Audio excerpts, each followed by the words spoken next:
Hey y'all, I was asked to make this pin, and I have it on a ribbon here that I've already created some time ago, just to show you how it looks realistically like it's sticking through the ribbon.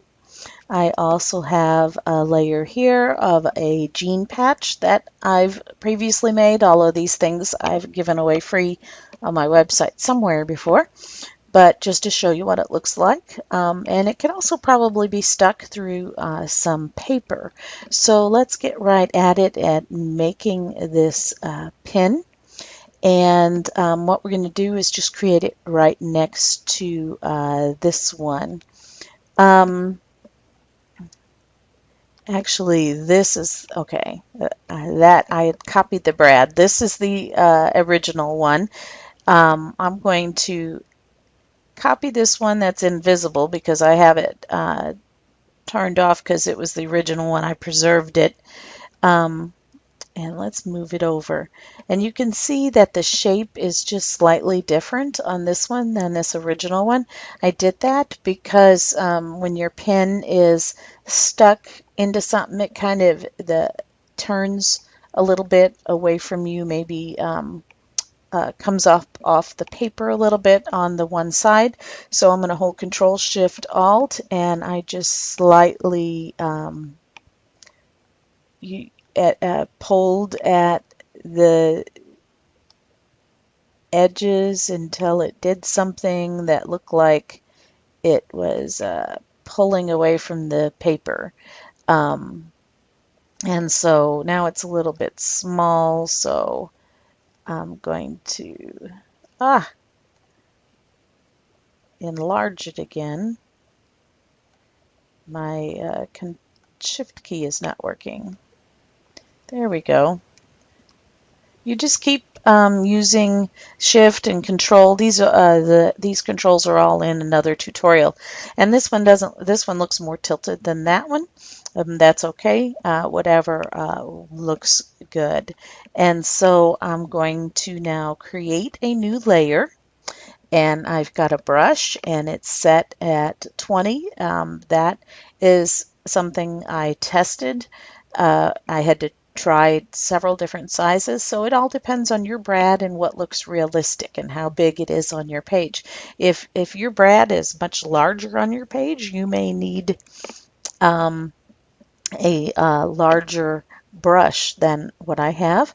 I have it on just a hard round brush. Opacity, you make sure that that's 100%, and I'm just using a black foreground color. And so I'm going to hold down my Shift key. Let me get this a little more centered. And I'm going to click down so it's behind my brad, and hold down my Shift key, and then go a distance down and click, and it makes a straight line. And then I'm going to click again down here and hold down my Shift key again and click again. So that one's a little crooked, but I can do Control Z and hold down my Control key and oops, let's do this again. There. And that looks a little bit better. I've got this layer above my brad layer. Now this brad is just something I've created previously. There's a tutorial on how to make brads, and there's even, I think these brads are free somewhere on my website. But I'm going to lower this layer below the brad layer. Now this is going to be kind of magic for some of you, but what I am going to do is to grab my layer style off of this previous element. I have a stash of layer styles, and you need to develop a stash of your own. So I'm going to copy this layer style, and even after I used a layer style, I went in and tweaked it till it looked good for this element. So I'm going to paste the layer style onto this one. So that this is not going to be a layer style element tutorial. So that I'm going to leave you hanging on your own. There's plenty out there that you can purchase in stores. Get yourself a nice metal one.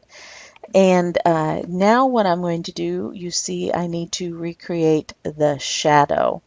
And I actually just did this with brushes as well.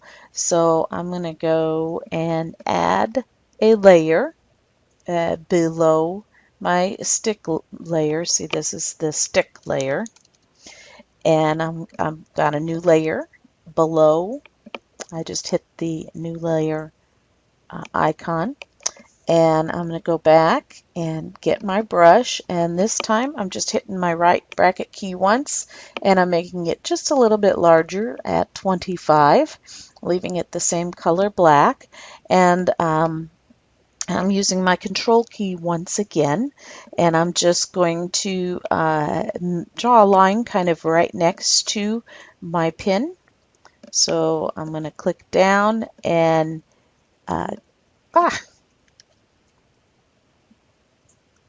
click down, hold down my control key, and then come down here. And now I need to make the shadow where the area goes into the pin. And I see I forgot a step, so I can't finish this until we go back and do the other step. I apologize about that. Let's go back to our pin. So I'm back on my pin stick layer, and I'm going to click the mask icon so I can create a mask, and I am going to go back down to that 20 brush, use the same brush as always, and I'm just going to make sure I'm on the mask, click the mask layer, and I'm going to simply draw to kind of round that out. I'm going to switch back to white, and this took me a while to do, but that looks pretty good right there actually. It looks a little different than this one, but there's no right or wrong with this. So you make it so that it looks like it's sticking down into the paper. I kind of like that one. And then over here, the angle goes just opposite. You see this angle is going that way and this angle is going that way. And I'm switching back and forth between between black and white in my foreground color. Black conceals, white reveals. So when I conceal or hide part of it, if I don't like it, I can go back and add some of it back in with the white. But I really like that one that I just made, so I'm going to leave that. So let's go back now to our shadow layer. And again, I'm going to increase my brush size back up to 25. And what I'm going to do is just then manually kind of draw this shadow so it continues and covers just a little bit on the other side of that point, because you need a shadow where it goes down into the pin. Now, I went a little too far with my initial one, so I'm going to grab my eraser tool and just erase a little bit of that. Okay, now I'm going to go in here and do the same thing. I'm going to click down, hold down my shift key, and then come down here to the end. Now you see over here it looks like it's been lifted off at the end. And so because the pin is sticking up and the material's kind of pushing it, so I'm going to go ahead and also draw a little bit here. And then I need to do the same thing here where it goes back into the material. And so I'm just going to kind of draw a little bit here. Okay, so we have this is our basis for our shadow. And you see it's not specific. It can be kind of random.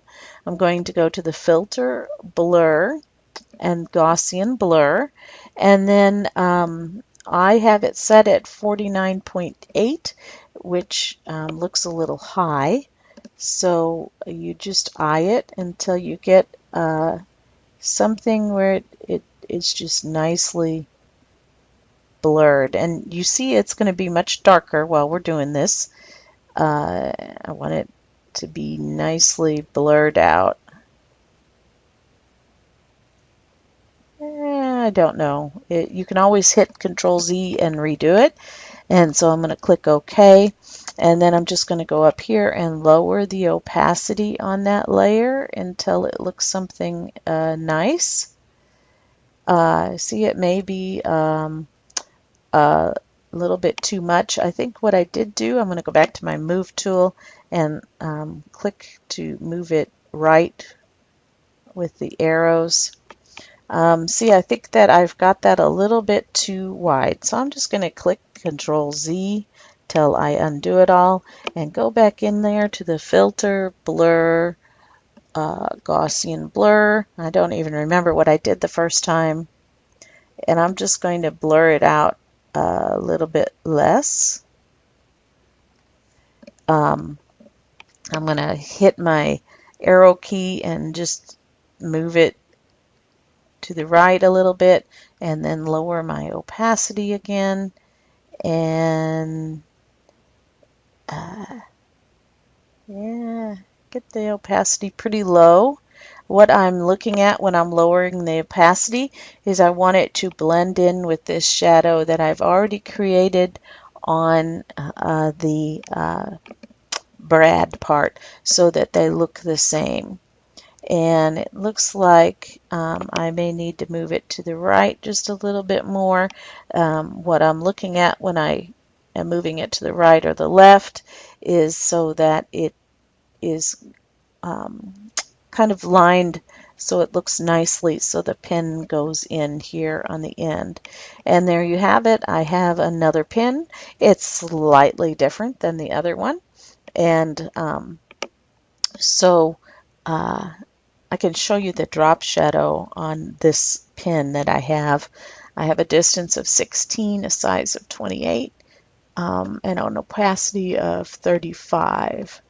And I have an opacity of 23 on the pin, on the stick shadow. So they're different, but I just eyed them. And if I don't like the way this one is turned, you know, I can always continue playing with it a little bit.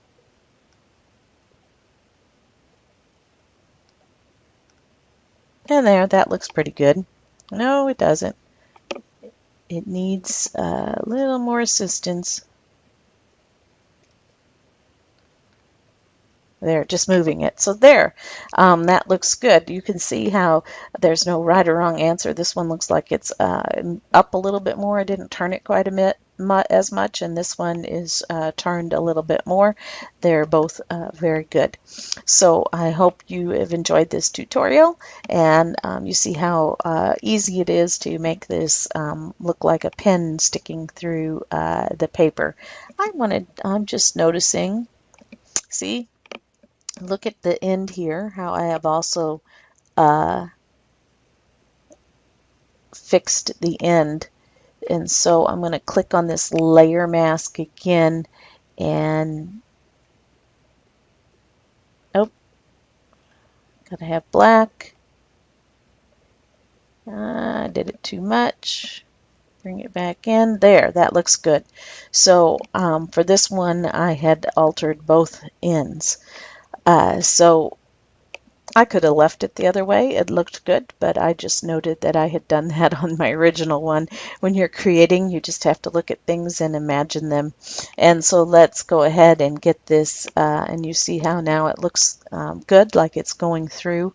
And anyway, I'll close it out. Have a good day.